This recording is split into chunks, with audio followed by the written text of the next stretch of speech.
Hello বন্ধুরা, সবাই কেমন আছো? আশা করছি সবাই খুব ভালো আছো আর আমি তো খুবই ভালো আছি।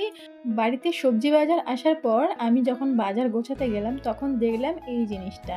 এই ১ম বার আমি জোড়া কাঁচা লঙ্কা দেখলাম। দেখো, একটা বোঁটাতে ২ টো কাঁচা লঙ্কা। আর কাঁচা লঙ্কাটা এমনভাবে দুদিকে মুখ করে আছে যেন মনে হচ্ছে ত্রিশূলের ২ টো ফলা দুদিকে মুখ করে আছে। তো আমি ভাবলাম তোমাদের সঙ্গে একটু শেয়ার করে নেওয়া যাক। আর তোমরা কে, কে এই জোড়া কাঁচা লঙ্কা দেখেছো আমাকে অবশ্যই কমেন্ট করে জানাবে। আর দেখো কাঁচা লঙ্কাটা কত সুন্দর লাগছে দেখতে, আমার তো খুবই সুন্দর লাগছিল তাই তোমাদের সঙ্গে শেয়ার করে নিলাম। আর তোমাদের কাছে আমার একটাই রিকোয়েস্ট, যারা আমাকে সাবস্ক্রাইব করছো তারা প্লিজ একটা কমেন্ট করে যাও, সেই কমেন্ট ধরে আমি তোমাদের ব্যাক দিতে পারবো, নইলে আমি পারছি না। আমার মিষ্টি বন্ধুদের কাছে আমার এই একটাই রিকোয়েস্ট রইলো, আমার রিকোয়েস্টটা তোমরা রেখো। তোমরা সবাই ভালো থেকো, সুস্থ থেকো। টাটা বন্ধুরা।